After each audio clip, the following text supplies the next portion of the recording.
कुछ कहा। उन्होंने कहा कि क्या अब मुझे दंगाइयों की पार्टी को अपनी नागरिकता साबित करने की जरूरत है। सबसे लास्ट में देखिए, क्या अब मुझे दंगाइयों की पार्टी को अपनी नागरिकता साबित करने की जरूरत है, ममता बनर्जी कह रही हैं बीजेपी के लिए। तो ममता बनर्जी के ये तीखे तेवर बता रहे हैं कि मोदी और अमित शाह के लिए बंगाल में टिकना काफी मुश्किल हो सकता है आने वाले चुनाव में।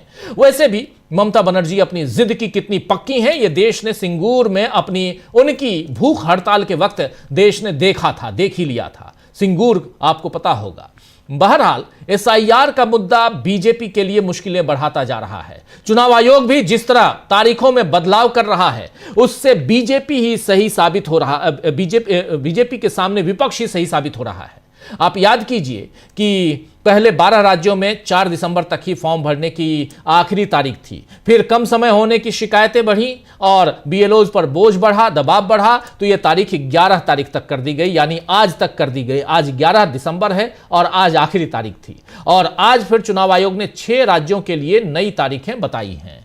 अब तमिलनाडु में, यह देखिए फॉर्म, राज्य है तमिलनाडु में फॉर्म भरने की तारीख जो है वो अब 14 दिसंबर 2025 कर दी गई है और प्रकाशन की तारीख यानी जो फर्स्ट ड्राफ्टेड लिस्ट आएगी वो 19 तारीख कर दी गई है, 19 दिसंबर तमिलनाडु में। इसके बाद आप आइए, तमिलनाडु के बाद गुजरात आइए। गुजरात में फॉर्म भरने की तारीख 14 दिसंबर है, वही जैसे तमिलनाडु में है, और प्रकाशन की तारीख हो गई है वही 19 दिसंबर। इसके बाद मध्य प्रदेश आइए। मध्य प्रदेश में फॉर्म भरने की तारीख 18 दिसंबर कर दी गई है और 23 दिसंबर को 23 दिसंबर को वहां लिस्ट आएगी जो ड्राफ्टेड लिस्ट है। और मध्य प्रदेश के बाद छत्तीसगढ़ आइए आप, तो छत्तीसगढ़ में भी फॉर्म भरने की तारीख अब 18 कर दी गई है और उसके बाद 23 दिसंबर को यहां भी प्रकाशन होगा। अंडमान और निकोबार में फॉर्म भरने की तारीख 18 दिसंबर है, वैसे ही जैसे मध्य प्रदेश और छत्तीसगढ़ में है। और यहां पर प्रकाशन की तारीख यहां भी, यानी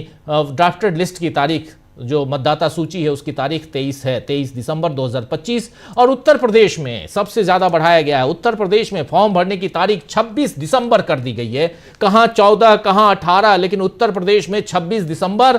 और ड्राफ्टेड लिस्ट जो आएगी वो 31 दिसंबर 2025, मतलब ये साल का आखिरी दिन, उस दिन। एसआईआर का हाल भी जीएसटी और नोटबंदी जैसा हो रहा है, जिसमें बार बार नियम बदले गए हैं, क्योंकि बीजेपी सोच समझकर फैसले ले ही नहीं सकती।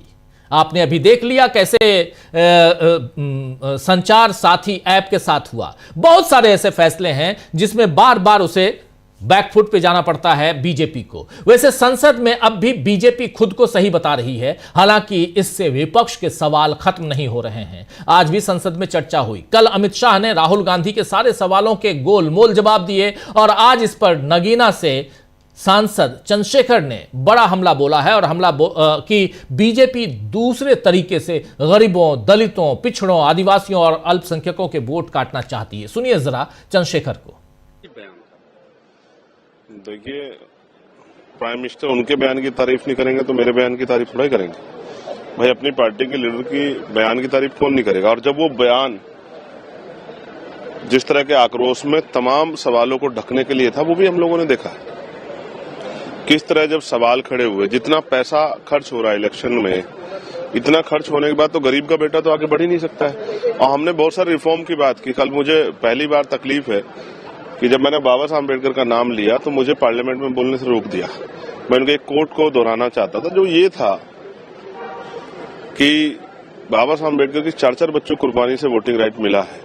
और इसी वोटिंग राइट की वजह से उन बस्तियों में जहां गंदगी है, जहां कीचड़ है, जहां रास्ते नहीं है, जहां स्कूल नहीं है, जहां कॉलेज नहीं है, जहां हॉस्पिटल नहीं है, उन बस्तियों में भी बड़े बड़े महलों वाले, बड़े बड़े गाड़ियों वाले, बड़े बड़े धन्ना सेठ, बड़े बड़े नेता चुनाव के समय जाते हैं उनसे आशीर्वाद लेने के लिए, क्योंकि उनके पास वोटिंग राइट। तो जो वोटिंग राइट है ये हमारी शक्ति है। इसको छीनने का प्रयास इस तरह एसआईआर के जरिए किया जा रहा है। इस पर जो सवाल थे उसका जवाब तो सरकार नहीं दे पाई। तो मैं तो ये समझता हूं कि सरकार दलितों, पिछड़ों, आदिवासियों और मुसलमानों के वोटिंग राइट को जो सामने से नहीं छीन पा रही थी, अब वो एसआईआर के जरिए छीनना चाहती है। इसको हम लोग किसी कीमत पर बर्दाश्त नहीं करेंगे। इसके खिलाफ चाहे सड़कों पर उतर के आंदोलन करना पड़े, या हमने भी कहा एसआईआर अगर कराना है तो पर्याप्त समय तो हो। पहले एसआईआर हुआ है, 6-6 महीने का समय होता। आप इतनी तेजी क्यों कर रहे हैं? कुछ छिपाना चाहते हैं क्या? जिस तरह से लगातार फर्जी वोट बढ़े हैं और कमजोर वर्गों के वोट काटे गए। ये चिंता का मन में चिंता है कमजोर वर्गों के कि उनका वोटिंग राइट बचेगा नहीं बचेगा। और मैं तो बहुत जिम्मेदारी से कह रहा हूं कि चेम्स फोर्ट सुधार समिति के बाद 1935 तक जितनी डिबेट्स हुई हैं, चाहे वो गोलमेज कॉन्फ्रेंस की हो, डॉक्टर बाबा साहब अम्बेडकर अकेले व्यक्ति थे। उस समय 15% लोगों को वोटिंग राइट था और वो भी संपन्न स्वर्ण जाति के लोग थे, गरीब स्वर्ण भी नहीं था और उसमें भी सिर्फ पुरुष थे। तो बाबा साहब अकेले ऐसे व्यक्ति हैं जिन्होंने महिलाओं को और कमजोर वर्गों को वोटिंग राइट मिले, बालिग लोगों को, इसके लिए बहिष्कार हितकारिणी सभा से मेमोरेंडम दिया और लगातार गोलमेज कॉन्फ्रेंस में भी, कॉन्स्टिट्यूशन असेंबली की डिबेट्स में भी बाद में लगातार वो इसको प्रोटेक्शन करते रहे। भारत अकेला ऐसा देश है जहां संविधान के लागू होने के बाद महिलाओं को वोटिंग राइट मिला है। जर्मनी, अमेरिका भी, ब्रिटेन भी ऐसा अपने यहाँ नहीं कर पाया। किसको 20 साल बाद दिया, किसने 30 साल बाद दिया। भारत अकेला ऐसा देश है। इसलिए महिलाओं की वोट का प्रोटेक्शन हो, गरीबों, दलितों, पिछड़ों, मुसलमानों, आदिवासियों की वोट का प्रोटेक्शन हो और संविधान को पसंद करने वाले हर व्यक्ति की वोट का जो है प्रोटेक्शन हो। इसलिए हम लोग जो है पार्लियामेंट में सरकार से सवाल कर रहे हैं। तो अभी आप सुन रहे थे यहां पर नगीना से सांसद चंद्रशेखर जो अपनी बात रख रहे थे, बहुत महत्वपूर्ण बातें, और खुद को गरीब का बेटा बताकर 3 बार के सीएम रहने के बाद पीएम नरेंद्र मोदी ने खूब सहानुभूति बटोरी। लेकिन असल में गरीबों के हित की बात आए तो पीएम नरेंद्र मोदी उनके साथ खड़े दिखाई नहीं दे रहे हैं और यही बात यहां चंद्रशेखर ने कही है। चंद्रशेखर की बात से यही जाहिर हो रहा है। आज चर्चा हो रही थी उसी एसआईआर पर, उसी चुनाव सुधार पर राज्यसभा में, और राज्यसभा में आम आदमी पार्टी से सांसद संजय सिंह जब अपनी बात रख रहे थे तो संजय सिंह और आसंदी पर बैठे हरिवंश दोनों के बीच जबरदस्त नोक-झोंक देखने को मिली। मामला यही चुनाव सुधार का है, लेकिन जब वहां चुनाव सुधार और एसआईआर की बात आती है तो आसंदी पर बैठे हुए जो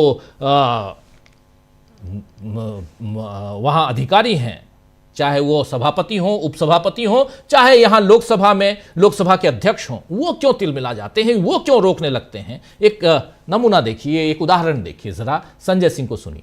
सर, उस दिल्ली के चुनाव में हमने बार बार शिकायत की चुनाव आयोग से। चुनाव आयोग चुनाव के दौरान दी गई शिकायतों को गंभीरता से लेने और उसका निस्तारण करने के लिए बना है। दिल्ली के अंदर जो नई दिल्ली कॉन्स्टिट्यूएंसी है, अरविंद केजरीवाल जी की कॉन्स्टिट्यूएंसी, वहां पर सर चुनाव शुरू होने से पहले ही 42,000 वोट काट दिए गए। 42,000 वोट काट दिए गए। उसका कोई कारण पता नहीं क्यों काट दिए गए, वो 42,000 वोट काट दिए गए। मान्यवर इसी विधानसभा के क्षेत्र में लोकसभा के चुनाव में जिन मंत्रियों के घर में 3 वोट था, जिन सांसदों के घर में 5 वोट था, वहां किसी के घर में 33 वोट हो गया, किसी के घर में 26 वोट हो गया, किसी के घर में 22 वोट हो गया। और इसका सारा प्रमाण मान्यवर हम लोगों ने चुनाव आयोग को लिख कर दिया। तो आप तो कहते हैं मुसलमान देश की आबादी बढ़ा रहे हैं, आप तो 6-6 महीने में 18-18 साल के बच्चे बढ़ा ले रहे हैं, 33-33 वोट बढ़ा ले रहे हैं। ये कहां से आ रहे हैं, ये कहां से आ रही है, आबादी आपकी कैसे बढ़ रही है। दिल्ली में पूरी तरीके से आपने चुनाव का घपला किया, जिसका हम लोगों ने लिखित शिकायत दी थी। एक ही भारतीय जनता पार्टी के पदाधिकारी ने 11,000 वोट कटवाने के लिए शाहदरा में एप्लीकेशन दी थी। 24 बीजेपी के कार्यकर्ताओं ने 4800 वोट कटवाने की एप्लीकेशन जनकपुरी में। सर चुनाव की गड़बड़ी, सर चुनाव की गड़बड़ी, क्या सर चुनाव की गड़बड़ी पे हम नहीं बोल सकते। सर फिर हमारा टाइम जा रहा है, सर फिर हमारा टाइम जा रहा है। स्पीक ऑन द सब्जेक्ट, आपका समय जा रहा है क्योंकि आप विषय से बाहर बोल रहे हैं। सर आप बताइए, चुनाव की गड़बड़ी पे मैं नहीं बोल सकता। सर मैं आपको पूछना चाहता हूं, क्या चुनाव की गड़बड़ी पे मैं नहीं बोल सकता? आप चुनाव में हो रही गड़बड़ियों पे नहीं बोल सकता। इलेक्शन रिफॉर्म्स के पक्ष और विपक्ष में हम इलेक्शन रिफॉर्म्स कैसे होगा जब गड़बड़ियां नहीं बताएंगे सर। उन चीजों के बारे में जब गड़बड़ियां बताएंगे तो रिफॉर्म्स कैसे होगा? में उठा चुके हैं जिन चीजों को। सर मैं आपसे हाथ जोड़कर पूछना चाहता हूं, एक सेकंड प्लीज सर, मैं आपसे विनम्रता पूर्वक पूछना चाहता हूं, चुनाव की गड़बड़ियों के बारे में अगर सदन को आपको नहीं बताऊंगा सर, तो उसका रिफॉर्म्स कैसे होगा?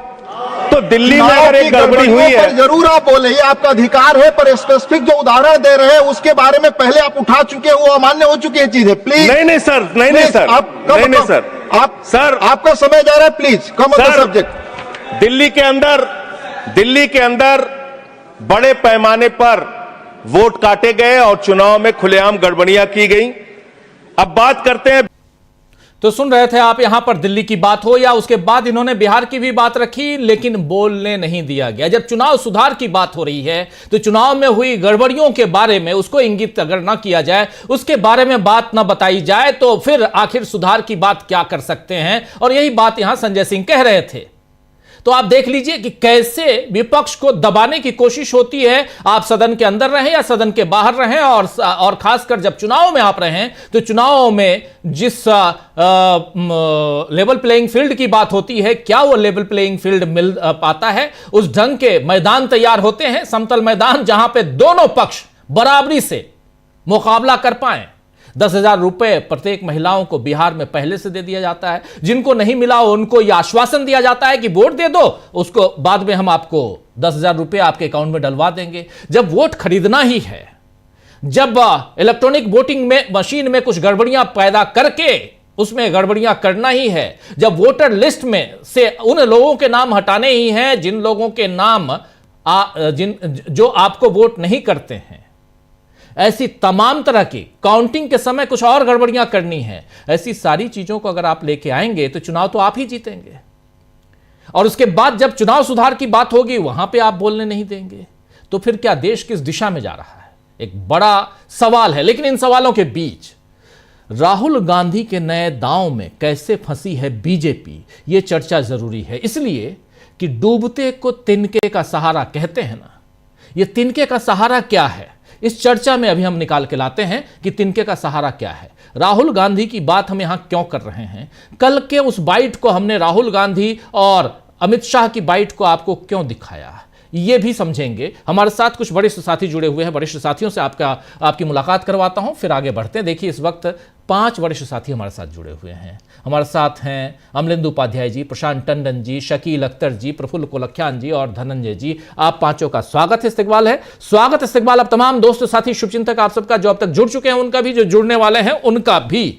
संसद के अंदर और आज इसी SIR पर, हालांकि सुप्रीम कोर्ट में भी एक छोटी सी बहस हुई है, सुनवाई हुई है, और उसको हम लोग लाइव लेके आए थे आपके पास, लेकिन संसद के अंदर जो बहस 2 दिन से चल रही है, कल हुई और आज हुई, उस बहस से क्या निकला, इस पे चर्चा करें। लेकिन उससे पहले आज का माहौल क्या था? राहुल गांधी ने आज फिर कहा कि थोड़ा सा वो घबराए हुए, परेशान, टेंशन में क्यों नजर आ रहे थे अमित शाह, और कल से लेकर आज तक, और जब चुनाव की बात, चुनाव सुधार की बात, SIR की बात आती है, तो क्यों सत्ता पक्ष परेशान नजर आता है?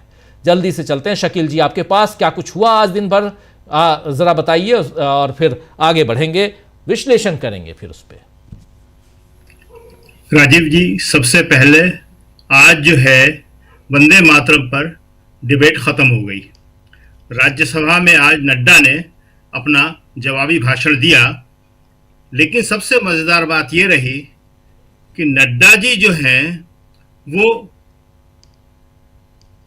जनगण मन नेशनल एंथम जो हमारा है उसको छोटा दिखाने लगे, और तुलना करते करते वो यहां तक पहुंच गए कि वंदे मातरम को ही हमारा नेशनल एंथम बनाना चाहिए।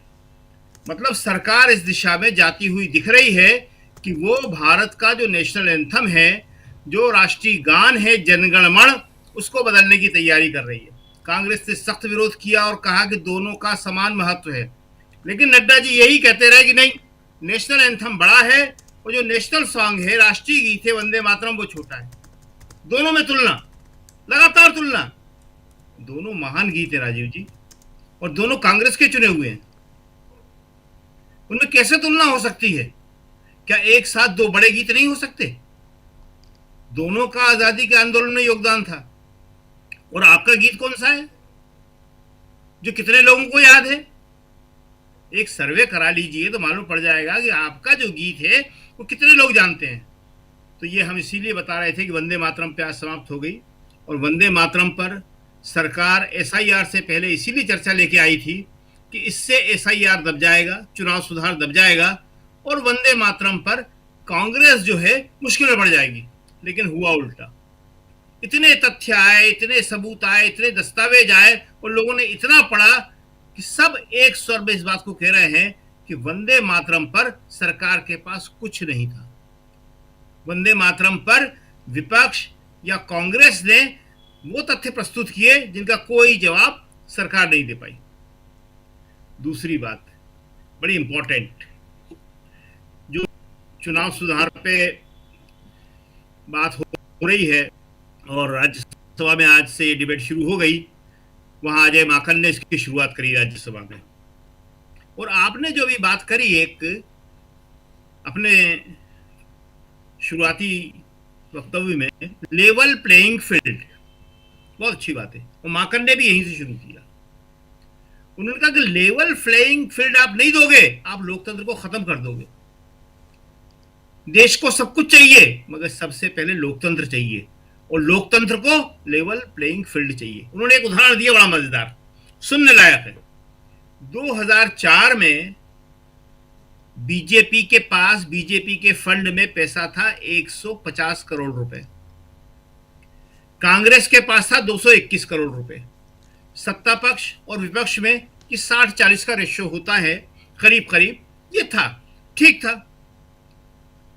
2004 से अब आ गए 2024 में, 25 में, मतलब 24 तक का रिकॉर्ड उपलब्ध है, चुनाव आयोग अपने उस पर डालता है, वहीं से अजय माकन ने लिया। उन्होंने बताया कि चुनाव आयोग की साइट से मैंने लिया है 2004 का।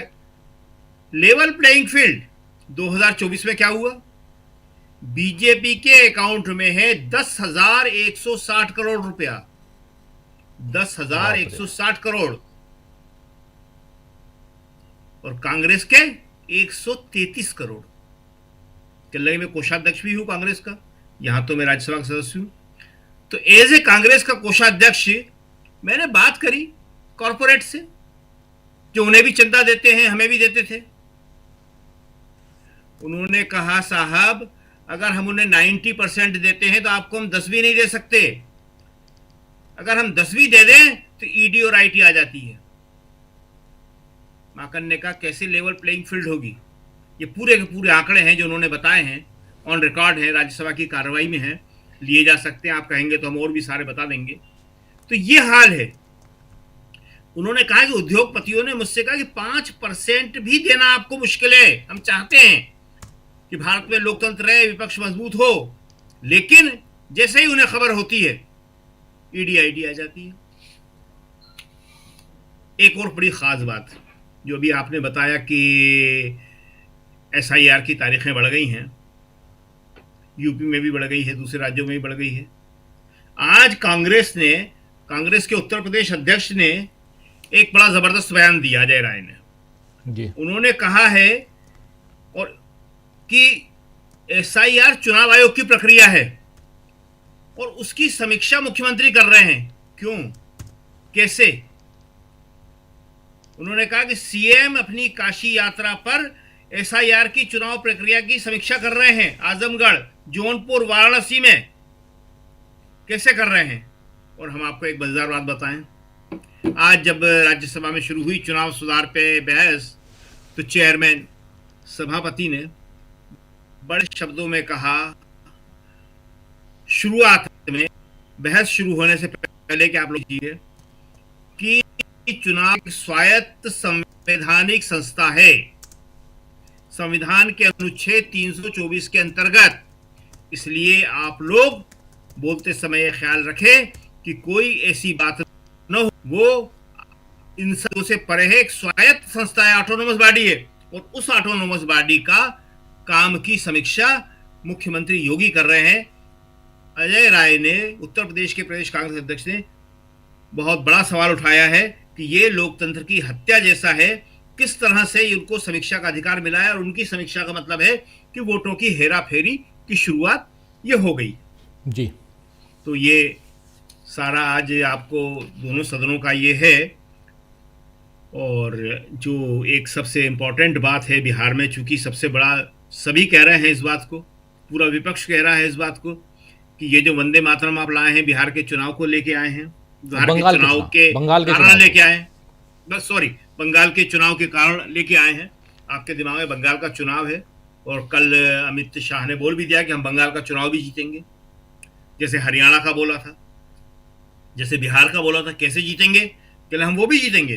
खैर, तो आज जो ममता बनर्जी ने कहा है बीजेपी को दंगाई पार्टी, तो ये पहली बार ममता बनर्जी ने नहीं कहा है। ये ज्योति बसु ने भी कहा था बीजेपी को बर्बर पार्टी। और उस टाइम वाजपेयी बड़ी शिकायत लेके ज्योति बसु के पास गए थे और ज्योति बसु ने कहा उनसे, वाजपेयी जी से, कि जो दंगा करते हो, वहां बाबरी मस्जिद तोड़ दी, देश भर को संकट में डाल दिया, ये बर्बरता नहीं है तो और क्या है? बर्बर पार्टी नहीं कहूं तो तुम्हें क्या कहूं? और आज वही बात जो है ममता बनर्जी दोहरा रही है कि ये दंगाई पार्टी है। तो दोनों विषयों पे, चाहे वो वंदे मातरम हो, चाहे वो चुनाव सुधार हो, सरकार को ये उल्टा पड़ा है। पूरा माहौल जो है वो सरकार के खिलाफ गया है, बीजेपी के खिलाफ गया है। लेकिन प्रचार में, नैरेटिव बनाने में वो बीजेपी अभी भी कोई कसर नहीं छोड़ रहे हैं। जी, आज सुबह की सबसे बड़ी खबर ये थी कि जो कल हुआ सबने देखा, आज सुबह सबसे पहले ये कहना शुरू किया गया कि राहुल गांधी कमजोर पड़ गए। लोगों ने पूछा कहां कमजोर पड़ गए? कल वो लोकसभा में। तो जिस राहुल गांधी ने स्पष्ट चैलेंज किया और आज भी किया कि आइए डिबेट कर लीजिए, मैं चैलेंज करता हूं। जो अमित शाह की प्रतिक्रिया थी, इतनी तेज प्रतिक्रिया थी, वो इस चैलेंज शब्द में ही थी। जी, चैलेंज वो कैसे बर्दाश्त कर सकते हैं? राहुल गांधी ने कहा मैं चैलेंज करता हूं। तो आज वो उल्टी गंगा बहाने की कोशिश की जा रही है। कल से पहले तक, जब तक अमित शाह पिक्चर में नहीं आए थे, आप देखिए कितनी मजेदार बात है। खेल व्यक्तियों को लेके है सारा बीजेपी में। बीजेपी की पॉलिटिक्स, आरएसएस, नीति, कार्यक्रम, किसी से कोई संबंध नहीं है। सिर्फ व्यक्तियों को मोदी जी, अमित शाह मोदी जी। तो कल जो राहुल ने कहा कि गलत शब्द का इस्तेमाल कर लिया, राहुल ने उस शब्द को अपने ट्विटर से भी लिख दिया है, ट्वीट में भी कर दिया है राहुल ने उस शब्द को। तो सारा का सारा इसी प्रतिक्रिया से उपजा है कि राहुल गांधी चैलेंज कर रहे हैं। राहुल गांधी का चैलेंज करना जो है उन्हें बर्दाश्त नहीं हुआ। उनके जो छवि है उन्होंने जो बना रखी है अमित शाह ने और मोदी ने, कि हम से कोई बात सकता, हम सबसे ऊपर 56 इंच की छाती है, आंखें हैं, तो वो जो है राहुल गांधी बार बार तोड़ देते हैं उसको। और राहुल गांधी कहते हैं कि आप भी एक संसद के अंदर उसी तरह हैं जैसे हम हैं और बाकी लोग हैं। जी राजीव जी। जी, बिल्कुल बिल्कुल आप सही कह रहे हैं। जरा आना चाहता हूं जल्दी से प्रशांत जी आपके पास। प्रशांत जी, अब दोनों सदनों में चर्चा और खासकर एसआईआर पे या चुनाव सुधार पे हो गई, लेकिन कल से लेकर आज तक बहुत कुछ बदलता हुआ दिखाई दे रहा, और खासकर अमित शाह के मुंह से अपशब्द आना, उसके बाद राहुल गांधी की प्रतिक्रियाएं, और मीडिया है, पूरा तंत्र है। और अभी शकील जी ने बता दिया कि 100 कुछ करोड़ रुपए वाली भाजपा, 100 कुछ करोड़, 100 करोड़ कुछ इतना ही था। कितना था शकील जी 2004 में? 2004 में 150 करोड़ रुपए, 150 करोड़, 2024 में 10,160 करोड़ रुपए। देखिए, तो 150 करोड़ से 10,000, 10,500 करोड़ तक पहुंचने वाली भाजपा पिछले 20 साल में, कितना है 20 साल में, 2004 से 2024 का आंकड़ा है ये। 20 साल में पहुंचने वाली भाजपा के पास सब कुछ है, पूरा धन बल तंत्र सब कुछ है, मीडिया है, सब कुछ है। लेकिन फिर भी ये घबराहट क्यों है, ये डर क्यों है? चैलेंज दिए थे राहुल गांधी, और राहुल गांधी को आप ऐसे ही कुछ भी समझते हैं तो चैलेंज स्वीकार कर लेते।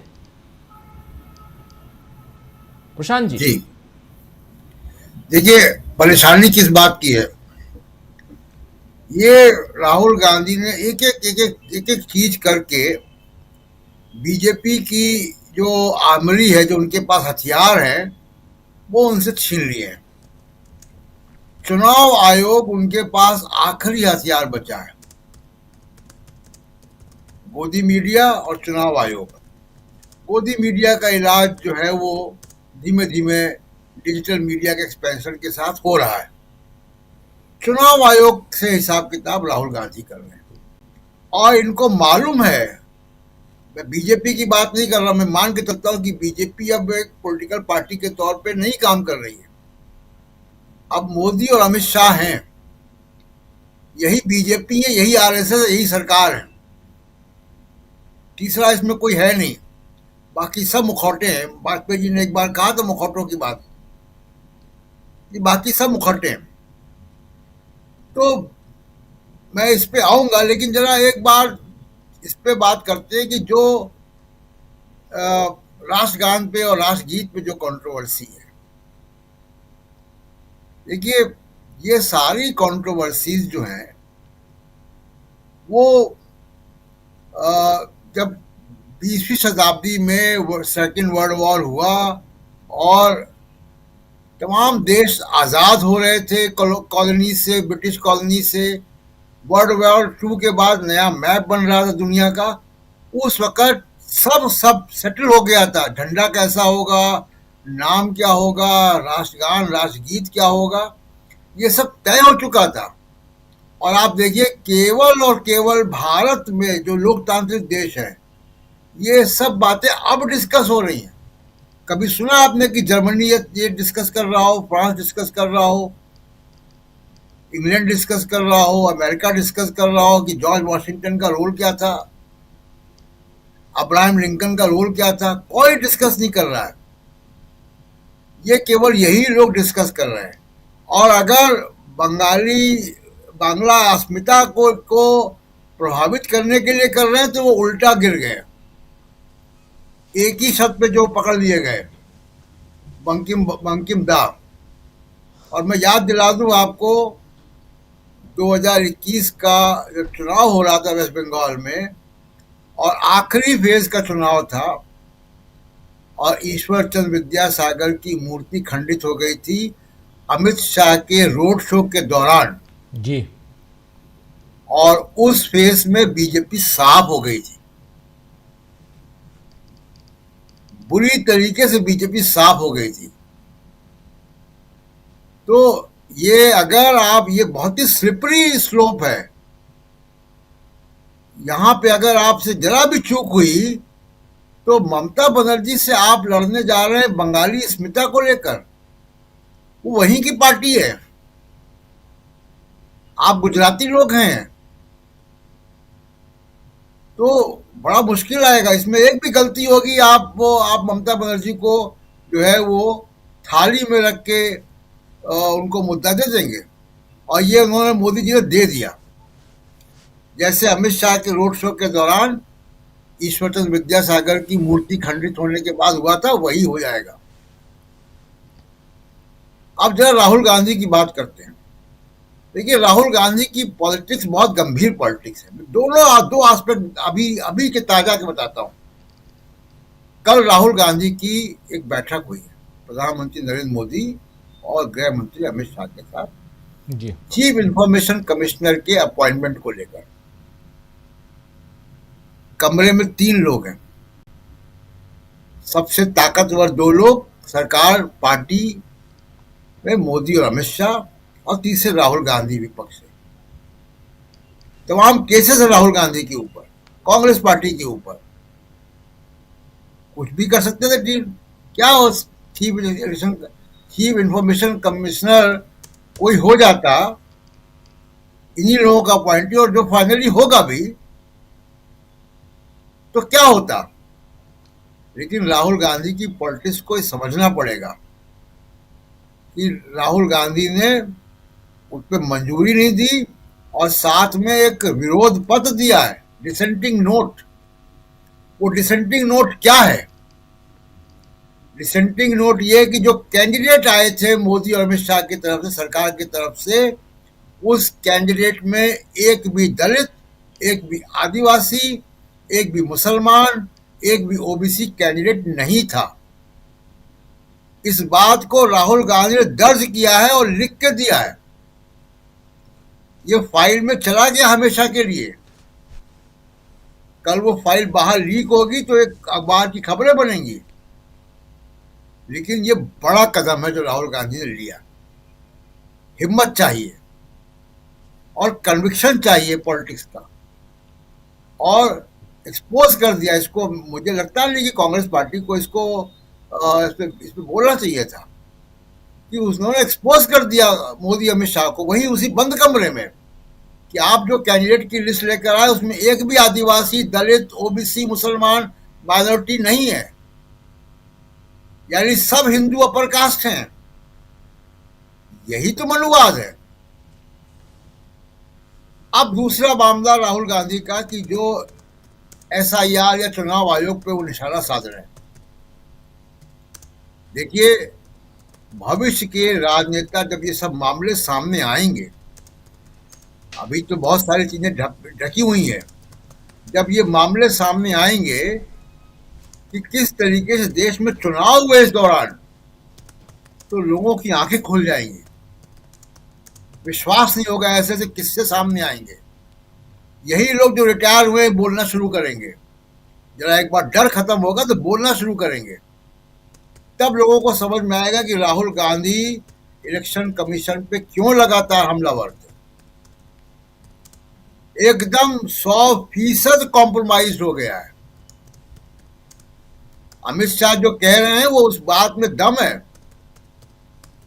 कि वो चुनाव नहीं हारेंगे अगर वो नहीं चाहेंगे तो। ये उन्होंने पकड़ लिया इलेक्शन कमीशन को। और ये क्यों पकड़ा है? क्योंकि वो अब जान रहे हैं, मोदी और अमित शाह, मैं किसी और तीसरे की बात नहीं कर रहा हूं, मोदी और अमित शाह को समझ में आ गया है कि उनका पॉपुलर सपोर्ट अब नहीं बचा है।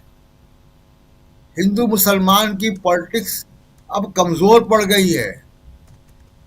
2026 में आने वाले चुनाव में अगर लेवल प्ले फील्ड होगी तो सारे चुनाव हारने जा रहे हैं। सब चुनाव मुश्किल है। असम भी मुश्किल है, तमिलनाडु वेस्ट बंगाल तो मुश्किल है ही, केरल तो असंभव है, लेकिन असम भी मुश्किल है। इसलिए इलेक्शन कमीशन ही एक रास्ता है। और क्योंकि राहुल गांधी ने मुद्दा उठा दिया वोट चोरी का, हरियाणा का, महाराष्ट्र का और अलंग और महादेवपुरा का, तो इन्होंने सोचा कि अब कोई और रास्ता नहीं बचा है। अब ये शाम को वोट परसेंटेज बढ़वा के नहीं काम चलेगा, वोटिंग लिस्ट ही चेंज करवाओ।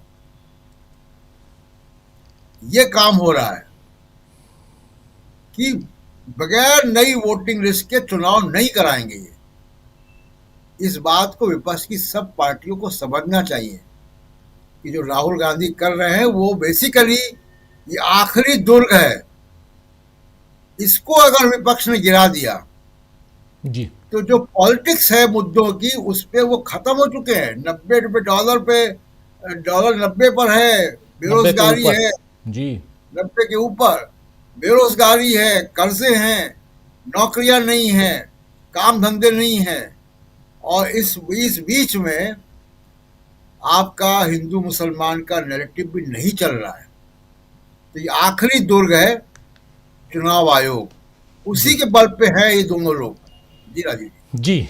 चुनाव आयोग पे और चुनाव सुधार पे 2 दिन लगातार लोकसभा और राज्यसभा में चर्चा होती रही, लेकिन इस चर्चा से क्या हासिल हुआ यहां जाएं, लेकिन उससे पहले आखिर क्यों परेशान है भाजपा, और वो भी राहुल गांधी से। राहुल गांधी ने सीधा चैलेंज दिया था, लेकिन क्यों हड़बड़ा गए, क्यों तिलमिला गए, क्यों परेशान हो गए, और यहां तक कि अमित शाह अपशब्द बोलने लगे। आखिर कारण क्या है? जब आपके पास सब कुछ है, अब आपकी पार्टी 10,000 करोड़ से ज्यादा बड़ी, मतलब इतने पैसों वाली पार्टी हो गई है। इसके अलावा कितने आपके संपत्तियां कितनी हैं, अचल संपत्तियां हैं, वो अलग है। ये तो जो पैसे मिले हैं चंदा वो है 20 साल में, और उसके बाद भी आप इतने परेशान क्यों हो गए? आखिर कहां? और यही राहुल गांधी पकड़ रहे हैं कि कहीं ना कहीं कुछ ना कुछ तो गड़बड़ है, इसलिए, और अगर गड़बड़ी है तभी तो आप डर रहे हैं। धनंजय जी आपके पास जल्दी से आना चाहता हूं, फिर प्रफुल्ल जी आपके पास आता हूं। धनंजय जी, कैसे देखते हैं इसको आप? शुरुआत महाराष्ट्र से हुई, हालांकि शुरुआत महाराष्ट्र भी नहीं, कल एक गलती यहां पर और कर दी कल अमित शाह ने, कहे कि जहां ये हारते हैं उसको लेके चले आते हैं। सबसे पहले तो कर्नाटक से शुरुआत की थी, जहां जीत के आए थे। कर्नाटक में जीते थे, हारे नहीं थे। कर्नाटक के महादेवपुरा की बात थी, उसके बाद महाराष्ट्र आए, उसके बाद हरियाणा गए, और अब बिहार की बात हो रही है। कैसे देखते हैं धनंजय जी? जी, मेरी आवाज आ रही है? हाँ बिल्कुल बिल्कुल। देखिए, बहुत महत्वपूर्ण बात कह रहे थे प्रशांत भाई। आखिरी दुर्ग चुनाव आयोग। आम आदमी का भरोसा तो लगातार टूटा है, हर जगह से टूटा है, वो चाहे बिहार हो, चाहे महाराष्ट्र हो, चाहे कोई और प्रदेश हो। हर तरफ देखिए आम आदमी नाराज खड़ा है, हर जगह आम आदमी को शिकायत है। और अब तक जो शिकायतें सिर्फ जो है कहा जाता रहा कि गरीब लोगों को है, लेकिन अब तो एयरपोर्ट पे भी लोग शिकायत कर रहे थे। जो हुआ, जो इंडिगो के बाद इंडिगो का संकट जो हुआ, और इंडिगो के संकट में जिस तरह से सरकार चुप रही, और जिस तरह से पूरा मिडिल क्लास जिसके कंधे पे चढ़ करके बीजेपी यहाँ आई है, वो कैसे कराह रहे थे, और अब जो कूपन देने की बात कर रहे हैं वो तो अलग है ही। लेकिन सवाल उठता है कि राहुल गांधी, जो आपने सवाल किया, जो आपने विषय रखा है आज, राहुल गांधी ये आज से नहीं, राहुल गांधी तो 2014 से सवाल उठा रहे हैं। चुनाव नोटबंदी आज की, नोटबंदी से लेकर के अब तक लगातार जो चैलेंज किया है, जो कॉन्फिडेंस है राहुल गांधी का, वो कॉन्फिडेंस ये है, राहुल गांधी लगातार जो कहते हैं आगे जाकर के ये अमित शाह जी को नहीं पता है। आपकी आवाज जा राहुल रही है गांधी सच बोल रहे हैं, लेकिन दिक्कत ये है धनंजय जी, अमित आपकी शाह, आवाज, जी आपकी आवाज जा रही है धनंजय जी। मेरी आवाज नहीं आ रही है अब आ रही है, अब आ रही है जी। जी। लेकिन दिक्कत ये है अमित शाह जी को, कि अमित शाह जी को पता है कि उनकी पार्टी के पीछे जो बैकबोन है संघ, दोनों प्रोपेगेंडा और झूठ पे खड़े हैं।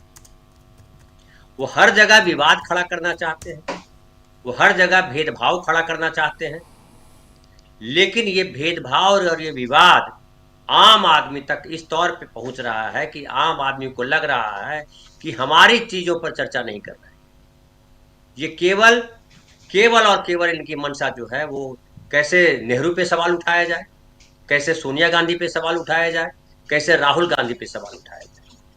और विपक्ष जो सवाल कर रहा होता है संसद में, विपक्ष सवाल कहां से लेकर के आता है? विपक्ष सवाल लेकर के आता है आम आदमी की पीड़ाओं से उठा करके लाता है। जो एसआईआर हो रहा है उसमें आम आदमी को कितनी परेशानी है, जिनके नाम काटे जा रहे हैं, और उसके बाद मंत्री बयान दे रहे हैं। आपने बताया ही कि किस तरह से आदित्यनाथ जो है वो समीक्षा कर रहे हैं, समीक्षा करने की जिम्मेदारी उनकी है। जो मध्य प्रदेश के मंत्री बोल रहे हैं गोविंद राजपूत कि जिसका एसआईआर में नाम नहीं होगा उसकी सारी सुविधाएं छीन ली जाएंगी, उनका आधार कार्ड कैंसिल कर दिया जाएगा। ये क्या है? ये आम आदमी की पीड़ा है। और आप चर्चा करने के लिए आते हो, संसद में क्यों आते हैं? संसद में आते हैं समस्या का समाधान निकालने के लिए। पक्ष और विपक्ष दोनों बैठ करके समस्या का समाधान निकालेंगे।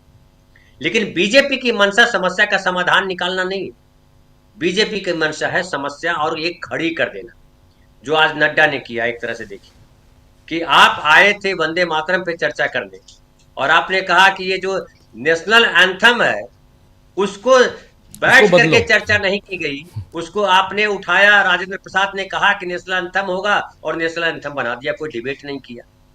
तो ये सारी बातें क्यों कर रहे हैं? आम आदमी के पास नौकरी नहीं है। अभी देखिए राजस्थान में क्या हुआ है आज, इथेनॉल की फैक्ट्री है, उसके खिलाफ जो है पूरे किसान भिड़ गए, गोली चली, लाठी चली, आंसू गए छोड़े गए, कारें जलाई गई, गाड़ियां जलाई गई। क्या हाल है? ये देश में, पूरे देश में ऐसी स्थिति है, हर जगह ऐसा हो रहा है।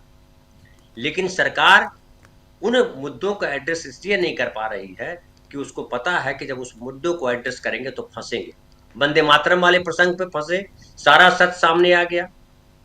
आप याद कीजिए राजनाथ सिंह जिस मामले को उठाया था, राजनाथ सिंह जी ने, वो नेहरू जी ने बाबरी मस्जिद के लिए सरकारी खजाने से पैसे देने की बात कही, और जो मनी बेन की डायरी का जिक्र किया था, आपने देखा होगा वीडियो, जिसमें जयराम रमेश जो है वो एक पत्रिका डायरी का एक अंश दे रहे हैं और कह रहे हैं कि ये लीजिए पढ़ लीजिएगा, हालांकि गुजराती में इसमें लिखा है, कहीं नहीं लिखा है जो आप बता रहे थे। तो ये हर जगह उनका पोल खुल रहा है, आम आदमी के बीच, नेताओं के बीच में, और कहीं सीधे मुंह जवाब देने वाली पोजीशन में नहीं है। चाहे हरिवंश जी हो, चाहे वो जो नए वाले राज्यसभा के जो सभापति आए हैं, चाहे जो हरिवंश जी हैं या बिरला जी हैं, ये क्या कर रहे हैं? ये चिड़चिड़ाहट जो है, जो आप गौर किया होगा आपने कि लोकसभा में जब भी राहुल गांधी बोलते हैं तो सबसे ज्यादा टोका टोकी जो है वो खुद लोकसभा अध्यक्ष करते हैं। कुछ भी राहुल गांधी बोल दे, उनको टोकना जरूरी है। और राहुल गांधी ने इस बार जब टोका तो आपने देखा कि किस तरह से अमित शाह जी माथा खुजाने लगे। अरे आपको चुनाव सुधार पर राय देनी है, राय लेनी है, आप चुनाव सुधार पे बात ही नहीं कर रहे हैं। आप पुरानी कहानी सुना रहे हो जो सच नहीं है, जो झूठ है। तो मैं कह रहा हूं कि जो अब राहुल गांधी जो कहते आ रहे हैं यहाँ से अब बिल्कुल सही है कि एक दीवार और बची है। वो दीवार है, हालांकि मैं एक दीवार और मानता हूँ, भले छोटा गड्ढा है, बल्कि दीवार भी नहीं कहिए, जो गटर मीडिया है वो एक गड्ढा है जिसको भी उसको ही पार करना है। सबसे बड़ी जो क्रिएट कर रखी है केओस, वो गटर मीडिया का रोल है उसमें। और बाकी जो समझ में आ गया है अमित शाह जी को, समझ में आ गया है मोदी जी को। आप याद कीजिए ना कि मोदी जी ने वंदे मातरम पे चर्चा 1 घंटा बोला और उसके बाद गायब हो गए, फिर नजर ही नहीं आए मोदी जी कहाँ हैं। क्यों नहीं? आप ही चर्चा आपकी शुरुआत कर रहे हैं, इतने महत्वपूर्ण विषय पे बात कर रहे हैं, 150वें साल बनाया जा रहा है, उसकी जयंती मनाई जा रही है, और आप है नहीं, आप सुन नहीं रहे लोग क्या कर रहे हैं, आप उसको निंदा का एक एजेंडा लेकर के चल रहे हैं कि कैसे नेहरू जी को गाली दी जाए। वोट चोरी का जो मसला है, जो चुनाव सुधार का मसला, उसमें कहीं आप बात नहीं कर रहे हैं। लोगों के अधिकार को लोकतंत्र किस तरह से गला घोटा जा रहा है, किस तरह से चुनाव आयोग काम कर रहा है। आज भी देखिए क्या बयान दिया अमित शाह जी, क्यों ऐसा बयान दे रहे हैं? चुनाव आयोग की तरफ से वो बयानबाजी क्यों कर रहे हैं? यहाँ हो गया, वहां हो गया, कहाँ हो गया। और जब आप घुसपैठिया का जिक्र करते हैं तो आपके मोबाइल पे शायद कोई कॉल आता है, शायद तभी वो आपकी आवाज़ डाउन हो जाती है। खैर, ओके जी धनंजय जी।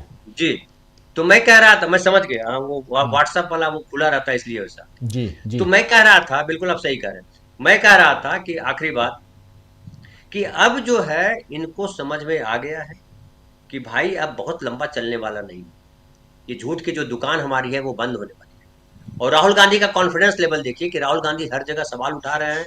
राहुल गांधी जो सवाल उठा रहे हैं उसको लोग अब मान रहे हैं, उनको थेथराई करके भले आप उनकी बातों को काट दीजिए, लेकिन बाद में जाकर के वही सच होता है, चाहे मोनोपोली की बात हो, चाहे कोई बात हो। तो बहरहाल मुझे लग रहा है कि अब जो है धीरे धीरे वो पतन की तरफ बढ़ रहे हैं, और चुनाव आयोग कब तक उनको बचा पाएगा ये भी देखने वाली बात है। जी जी, बिल्कुल सही आप कह रहे हैं। ज़रा आगे बढ़ते हैं, जल्दी से प्रफुल्ल जी को भी स्क्रीन पर ले आइए। प्रफुल्ल जी, आप इस पूरे डिबेट को आपने सुना होगा, और इस डिबेट में और सबसे हॉट टॉपिक कल गाली, अपशब्द, और उसके बाद कह रहे हैं अगर कुछ मैंने गलत बोला है तो उसको हटा दी। बहुत ही सामान्य भाषा में, सामान्य भाषा तो अलग रख दीजिए, मतलब उनकी जो प्रतिक्रिया थी गृह मंत्री की, अजीब प्रतिक्रिया थी, बहुत अजीब थी। हालांकि हटा दिया गया, ठीक है, नॉट इन रिकॉर्ड, लेकिन सवाल यही उठता है ना कि गृह मंत्री अगर ऐसा करेंगे तो फिर आगे कैसे चलेगा, देश कैसे चलेगा? जिनका काम ही है ऐसी चीजों पर रोक लगाना, वही गाली देने लगे। और इसके बाद फिर राहुल गांधी ने कल से लेकर आज तक, कल उन्होंने ट्वीट किया इसी मसले को, आज आपने सुन लिया, लेकिन राहुल गांधी बहुत संयमित नजर आए, बहुत ज्यादा संयमित नजर आए। और आज भी जो अपना वक्तव्य, जो बयान दे रहे थे, वो भी बहुत संयम के साथ दे रहे थे, लेकिन कह रहे हैं कि बहुत टेंशन में नजर आ रहे हैं। आपके पास आऊं, लेकिन पहले राहुल गांधी के उस बयान को एक बार सुन लेते हैं, फिर आता हूं। आज जो राहुल गांधी, जो अभी हमने थोड़ी देर पहले उन साथियों के लिए जो बाद में आए हैं उनके लिए जरा बयान सुनाइए। बड़े नर्वस थे कल अमित शाह जी, गलत लैंग्वेज यूज कर दी, हाथ कांप रहे थे, आपने ये तो सब देखा होगा। अमित शाह जी ने गलत लैंग्वेज यूज की, मेंटली बहुत प्रेशर में है, मेंटली बहुत प्रेशर में है, दबाव में है, वो दिखा कल पार्लियामेंट में, पूरे देश ने देखा। और जो मैंने बातें बोली हैं उसके बारे में उन्होंने कोई मतलब बात तो नहीं बोली, प्रूफ नहीं दिया। हमने पब्लिकली प्रेस कॉन्फ्रेंसेस में कहा है, मैंने डायरेक्टली चैलेंज किया उनको कि आ जाइए मैदान में, आ जाइए पार्लियामेंट में, डिस्कस करते हैं, मेरे प्रेस कॉन्फ्रेंसेस को डिस्कस करते हैं। कोई जवाब नहीं मिला। तो रियलिटी तो आप जानते हो। तो सुन लिया आपने। प्रफुल्ल जी क्या कहेंगे? कहेंगे क्या सर, नमस्कार सभी को। लोग कहते हैं कि बहुत दिन से लोग पूछ रहे थे कि रिश्ता क्या कहलाता है, तो रिश्ता जाहिर हो गया। और अभी भी इनको संदेह है, ये कहते हैं कि अगर गलत बोला है तो अभी भी इनको लगता है कि कोई गुंजाइश है सही होने की। अभी भी ये कन्विंस नहीं है कि गलत बोला है कि नहीं बोला है। अगर गलत बोला है तो निकाल दो, तुरंत समझ में आ गया। तो लोग कह रहे हैं ना, ये लोकतंत्र है तो लोग कहेंगे, हम और अब क्या कहेंगे। देखिए, एक बार एक बाबा जी बता रहे थे, मतलब जो इनके समर्थक थे वो बता रहे थे, अच्छा, ये नेहरू जी की क्या भगवान की भी आलोचना करते हैं। बोलते हैं कि भगवान ने दोनों आंख सामने ही क्यों दे दी, जब 2 देनी ही थी तो एक पीछे देते, समस्या ही खत्म था। लेकिन भगवान ने दोनों आंख सामने दे दी। तो मैंने उस समय उनको समझाया कि एक लगभग सभी प्राणियों के साथ जिनको 2 आंख है, यही शरारत की है भगवान ने कि सबकी आंख आगे दी है, क्योंकि सबको आगे जाना होता है। और आपको तो दोनों आंख आपकी पीछे होनी चाहिए थी, आप एक आंख की बात क्यों कर रहे हैं? ये जो राष्ट्रीय स्वयंसेवक संघ की जो विचारधारा है, ये अपने अतीत से, बीते हुए समय से भविष्य को और वर्तमान को निर्धारित और नियंत्रित करने की कला में पारंगत है। ये झूठ को हथियार बनाते हैं, ये झूठ को हथियार बनाते हैं और कानून को भी हथियार बना रहे हैं। और पार्लियामेंट को झूठ का आधार बना रहे हैं, लगातार बेझिझक झूठ बोलते हैं। भाई गृह मंत्री हैं, एक आदमी तो यह भी कह रहा था, पता नहीं आप इसको कैसे अप्रिशिएट करेंगे, कह रहे पुलिस डिपार्टमेंट के प्रमुख हैं, पुलिस क्या किसी को गाली दिए बिना किसी से बात करती है? तो उसी के मुखिया हैं। एक आध बार निकल ही गया पब्लिकली पार्लियामेंट में, बाहर में पता नहीं कितना निकलता होगा, नहीं निकलता होगा, वहां तो रिकॉर्ड रखने और करने की कोई व्यवस्था है नहीं। तो आम जनता तो इसको तमाम लगातार भोगते रहती है। मैं ये कह रहा हूं कि अप्रासंगिक मुद्दों को ये मुख्य मुद्दा बना करके पेश कर देते हैं। अब मैं क्यों कह रहा था कि 2 आंख वाली बात, अब ये राष्ट्रगान और राष्ट्रगीत पर झमेला कर रहे हैं। उस समय तो इन्होंने गाया नहीं, इसको यहाँ क्यों नहीं किया, उसको वहां क्यों नहीं किया। अगर वहां किया गया होता तो बोलते फिर वही बात दोहराते। ये किस बात की आलोचना कर रहे हैं? इनको जिस बात की आलोचना करनी चाहिए वो कर नहीं रहे हैं। राहुल गांधी की चुनौती क्यों स्वीकार करेंगे, कैसे स्वीकार करेंगे? राहुल गांधी के एक बात बोलने से ही ये मानसिक दबाव में पड़ जाते हैं, इनके भाषण का क्रम बिगड़ जाता है, और इतना बिगड़ जाता है कि इतनी बौखलाहट। राहुल गांधी जो बोल रहे थे न सिर्फ संयम से, बल्कि राहुल गांधी मजाक नहीं कर रहे थे, कोई तंज नहीं कस रहे थे, बहुत ही सहानुभूति पूर्वक कह रहे थे कि भाषा भी गलत निकल गई और बहुत हाथ भी कांप रहे थे, आपने देखा होगा, बहुत परेशान थे। और यह भी कि उन्होंने उस चुनौती का कोई जवाब नहीं दिया। तो भाषा में और भाषण में जो ये लोग जो बड़े दक्ष और चतुर हैं, उनकी भाषा वो सीधे गड़बड़ा जाती है। और कई अभी तो कांग्रेस ने शायद कोई ट्वीट भी किया है कि 7-8 झूठ तो कल ही बोले हैं पार्लियामेंट में लगातार चुनाव को लेकर, आज ही किया जाए। तो वो इन्होंने किया है इसको लेकर के, तो दबाव में तो है ही। देखिए ये जो योगी जी हैं, योगी जी के बारे में सवाल उठा कि कैसे वे प्रशासनिक समीक्षा कर रहे हैं। अरे भाई गजब की बात है, जितने बीएलए हैं इनके जो झुंड में जाते हैं सभी प्रशासनिक समीक्षा ही कर रहे हैं। और बीएलओ किससे परेशान है?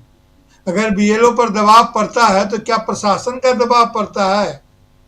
जो अधिकारी हैं उनका दबाव पड़ता है। अधिकारी इस बात को समझते हैं, अधिकारियों को इस बात की बेसी परवाह नहीं होती है कि किसी की जान को जोखिम में डाल दिया जाए। ये जो बीएलए लोग हैं जो प्रशासनिक कोट अनकोट समीक्षा करते रहते हैं, तो उसी की प्रेरणा है और उसी का नतीजा ये होता है।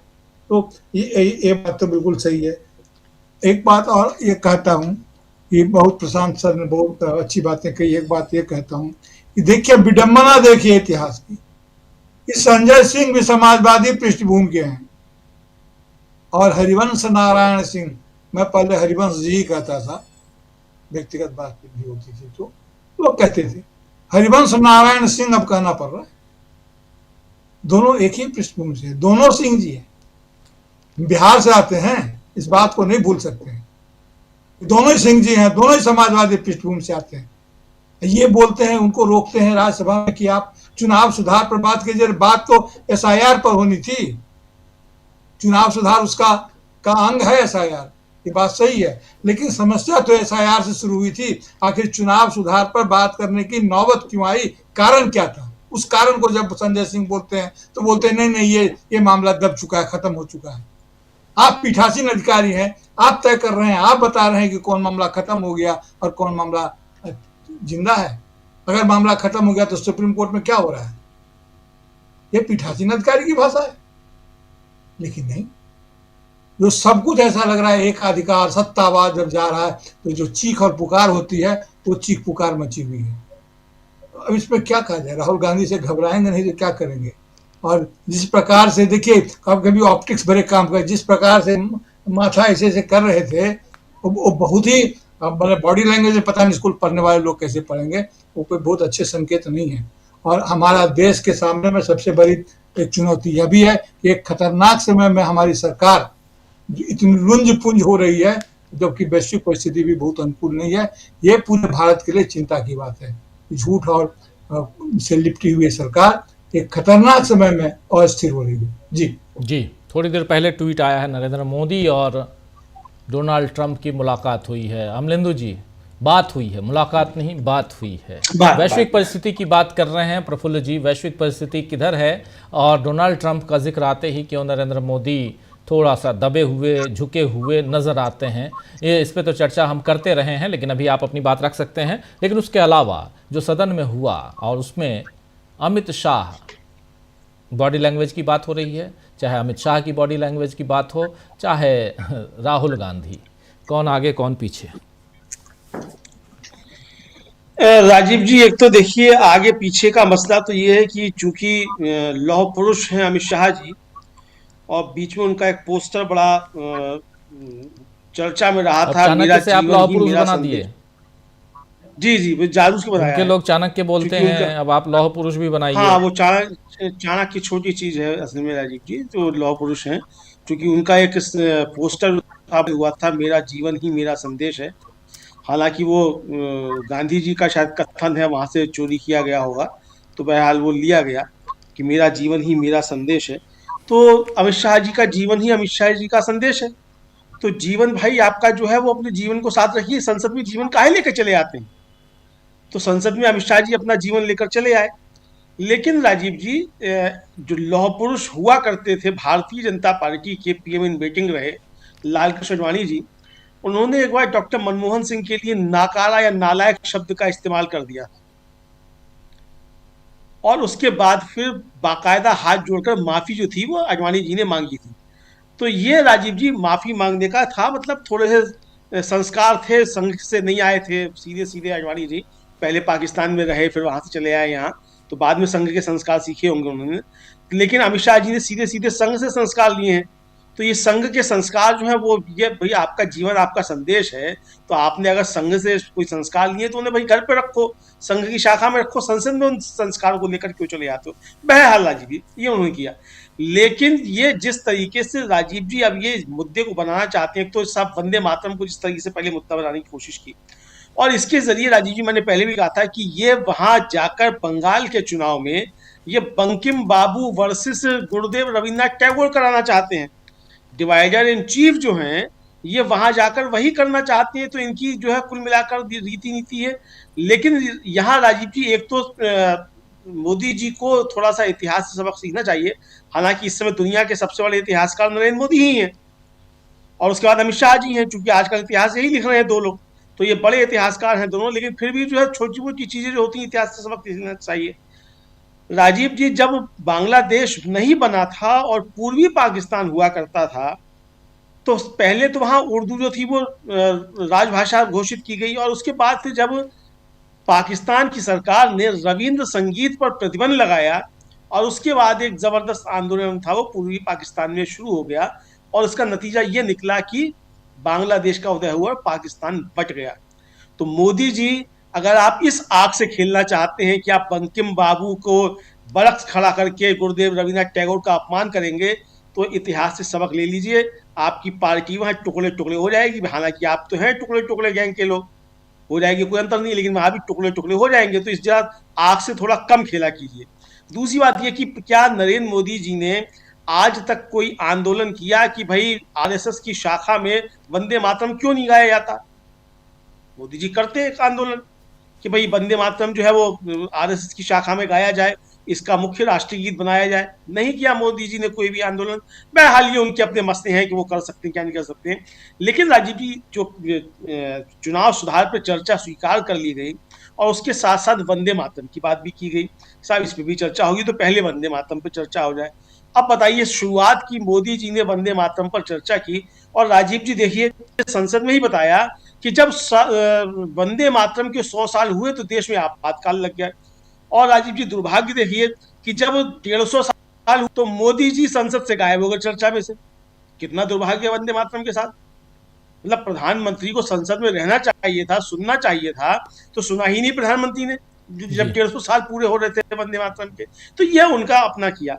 लेकिन कल जिस तरीके से अमित शाह जी ने राजीव जी जो टिप्पणी कर दी, वो साफ तौर पर ये समझ में आता है कि अब वो मामला जो है वो बहुत ज्यादा घबराहट बढ़ चुकी है भारतीय जनता पार्टी में, और उनको लग रहा है भारतीय जनता पार्टी को कि अब सारी चीजें जो है वो सामने खुल के आ रही है। जिस तरीके से राहुल गांधी ने चैलेंज दिया कि हाँ अमित शाह जी आइए, अब मेरी 3 प्रेस कॉन्फ्रेंसेस पर ही अब बातचीत कर ली जाए, तो ये समझ में आया कि अब ये मामला ज्यादा गंभीर है और इस पे अब देश भर में चर्चा होगी, और यहाँ भी अगर हमारे पास जवाब नहीं हुए तो घिरे हुए नजर आएंगे। वंदे मातरम तो घिरे हुए नजर ही आए।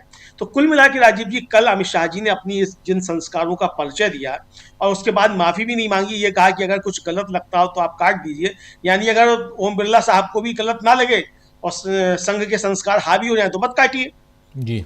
लेकिन वहां चूंकि वह संसदीय शब्द है तो इसलिए वो काटना पड़ा, विपक्ष की तरफ से आ गया। तो ये उन्होंने एक तरह से कहा। अब राजीव जी आज जो प्रधानमंत्री ने ट्वीट किया है, उनकी बात हुई है डोनाल्ड ट्रंप साहब से। डोनाल्ड ट्रंप ने राजीव जी कल ही जो था वो कहा कि मैंने अपने 8 साल के कार्यकाल में कोरसोवो और जाने कहां उसके साथ भारत और पाकिस्तान के युद्ध भी रुकवाए हैं और हम ताकत के बल पर शांति स्थापित कर रहे हैं।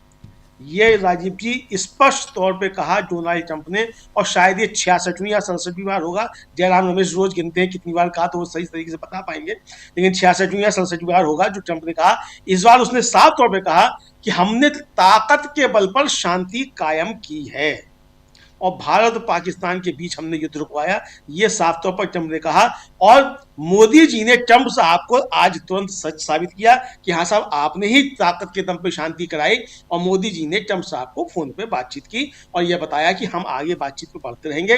देश बेचने का पुण्य काम जो है ये मोदी जी अपने हाथ से ही करके जाएंगे, ये मोदी जी ने एक तरीके से बता दिया है। जी जी जी। चलिए, मोदी जी और मोदी जी के साथ डोनाल्ड ट्रंप साहब दोनों की क्या बातचीत हुई, लेकिन देश पूछता है बार बार नरेंद्र मोदी से कि डोनाल्ड ट्रंप सही बोल रहे हैं या आप झूठ बोल रहे हैं, बता दीजिए कौन सही है कौन गलत है, बता दीजिए। और वो भी ऑपरेशन सिंदूर के मामले में। लेकिन उससे इतर जब चुनाव सुधार की बात हो रही है तो चुनाव सुधार पर जितनी बहसें हुई हैं उन बहसों से क्या कुछ निकल के आया है, और आज क्यों आखिर हरिवंश कह रहे थे कुछ मसले में उन्होंने टोका टाकी जब की तो ये भी कहा कि ये बिहार का मामला जो है वो ऑलरेडी सुप्रीम कोर्ट में, यहाँ मत उठाइए। क्यों यहाँ डिफेंसिव मोड में नजर आया आसंदी पे बैठे सभापति, उपसभापति या ओम बिरला यानी लोकसभा अध्यक्ष? शकील जी। चुनाव सुधार पे अभी मौका है। जी जी ठीक है। आ रही है बस? जी आ रही जी। चुनाव सुधार पे अभी मौका है सरकार के पास। लोकसभा में खत्म हो गई है डिबेट, राज्यसभा में है, वहां पे वो चुनाव सुधार पे अपना कोई रोड मैप पेश कर दे। चुनाव सुधार विषय तो सरकार ने ही रखा था। कांग्रेस और विपक्ष तो चाह रहा था कि एसआईआर पे बातचीत हो, एसआईआर की कमियों और खामियों पे बातचीत हो। सरकार ने कहा नहीं, हम चुनाव सुधार पे करेंगे। तो चुनाव सुधार में क्या होना चाहिए राहुल गांधी ने बता दिया, पॉइंट दे दिए अपने कि भाई मशीन रीडेबल वोटर लिस्ट दे दो, सीजेआई को वापस शामिल करो प्रोसेस में, मुख्य चुनाव आयुक्त के चयन में, जो 45 दिन में आप डिस्ट्रॉय कर रहे हो सीसीटीवी उसको बंद करो, एक्सेस दो हमको ईवीएम में। उन्होंने सारा बताया कि ये ठोस बातें होना चाहिए। सरकार ने क्या किया, वो है ना कि जब कुछ न कर सके तो तमाशा बना दिया। अब सरकार ने क्या किया, या सत्ता पक्ष ने क्या किया, वो सिगरेट पे बहस कर रही है। आश्चर्यजनक। वंदे मातरम, देन एसआईआर और अब सिगरेट। पहले अनुराग ठाकुर ने कहा अरे अगर कोई सदन में सिगरेट पी रहा है तो वो सारे सीसीटीवी कैमरे लगे हुए क्लियर हो जाएगा। ये तो अलग से बताने का विषय था कि लोकसभा अध्यक्ष को, स्पीकर को अलग से बताई जाती हैं, उनके चेंबर में बताई जाती हैं। अपने किसी साथी का, वहां सब समान है, जितने भी लोकसभा बैठे हुए हैं, एक दूसरे के बारे में कोई बात ऐसी बहुत सारी ऐसी घटनाएं होती हैं। अब ये सब चीजें बताना बड़ा क्या क्या लोग होता है, तो वो वहां के रहे। और आज फिर उससे आगे बढ़ के 2 मंत्रियों ने क्या करा। अनुराग ठाकुर तो मंत्री अब रहे नहीं है, पता नहीं किस आधार पे, किस गलती पे हटा दिया उन्हें। गिरिराज सिंह और अजय सिंह शेखावत ने जब टीएमसी के सौगात राय वहां पे संसद के बाहर परिसर में वहां पे, तो वहां उनको वो ज्ञान दे रहे हैं कि आप सिगरेट मत पिया कीजिए, इससे हमारे स्वास्थ्य पे असर पड़ता है। इतना प्रदूषण, पोल्यूशन पे कोई बात नहीं, डॉक्टर कह रहे हैं कि एक दिन में 20 सिगरेट 30 सिगरेट पीने जितना आपके अंदर पोल्यूशन जा रहा है जो सिगरेट नहीं पीते। हेल्थ इमरजेंसी है, जो दिल्ली छोड़ सकते हैं वो दिल्ली छोड़ दें, उस पर कोई चर्चा नहीं। और इतने सीनियर सौगात राय को, टीएमसी को, वो दोनों गिरिराज सिंह और अजय सिंह शेखावत खड़े होकर सार्वजनिक रूप से पत्रकारों के सामने वह सीख दे रहे हैं कि आप सिगरेट पीते, इससे हमें नुकसान होता है। तो इन्होंने यही काम किया। आज जो नेहरू पे बात कर रहे हैं, नेहरू के विचारों का मुकाबला नहीं कर सकते, नेहरू के कामों का मुकाबला नहीं कर सकते। प्रियंका गांधी ने कहा था ना कि नेहरू ने जो किया है, इसरो नहीं बनाया होता तो क्या होता, नेहरू ने आईआईटी नहीं बनाए होते तो क्या होता, एम्स नहीं बनाया होता तो उनका तो कर नहीं सकते। तो फिर क्या करते हैं वो कि साहब वो पटेल की अंत्येष्टि में नेहरू नहीं गए थे, वो फोटो आ गए कि पटेल की अंत्येष्टि में नेहरू। क्या लगे साहब नेहरू ने माफी मांगी थी, वो आ गया कि नेहरू ने कभी कोई माफी नहीं मांगी किसी से आजादी की लड़ाई के आंदोलन के दौरान। बिल्कुल गलत है। व्हाट्सएप की सारी वो है। नेहरू सिगरेट पीते थे, बताइए आप। ये सारे बहस के मुद्दे हैं उनके। तो आज वो इस लेवल पे आ गए हैं कि जब कुछ नहीं हुआ, ये आपको और बता दें कि अमित शाह जी की बात हो रही है अभी, कि वो सारा का सारा अब वो एक नया उन्होंने बताना शुरू कर दिया है कि जिस वक्त अमित शाह जी बोल रहे थे उस वक्त उन्हें 102 डिग्री बुखार था। अमित शाह जी कल जब लोकसभा में बोल रहे थे और राहुल गांधी के साथ जो बहुत ही तनावपूर्ण वाद विवाद हुआ, और जिसमें राहुल गांधी ने कहा कि वो गलत शब्दों का भी इस्तेमाल कर गए, राहुल ने उस गलत शब्द को लिखा भी, तो आज बताया जा रहा है उसको कि वो उनकी तबीयत ठीक नहीं थी, उन्हें 102 डिग्री बुखार था। क्या मतलब हुआ इस बात तो क्यों आए फिर? आप क्या कर रहे हैं? को हो सकता है कोरोना होगा उनको, हो सकता है कोरोना हो भाई, या वायरल हो, 4 लोग और बीमार पड़ेंगे। क्यों आए फिर 102? ये तो बड़ी चिंता की बात है कि खुद भी बीमार और 10 लोगों को बीमार करेंगे। आजू बाजू में उनके बगल में केंद्रीय संसदीय मंत्री बैठे हुए थे, किरण रिजिजू बैठे थे, उनका भी हाल पूछना पड़ेगा कि उनकी तबीयत ठीक है कि नहीं है। उससे देश के नेता प्रधानमंत्री के साथ बैठे हुए थे, एक बंद कमरे में, विपक्ष भी थे। हाँ, विपक्ष के नेता भी थे। राहुल गांधी का भी चेक करवाना पड़ेगा कि उनकी हालत ठीक है कि नहीं है। तो ये सवाल इनका एसआईआर से, इनकी तरफ से क्या संबंध?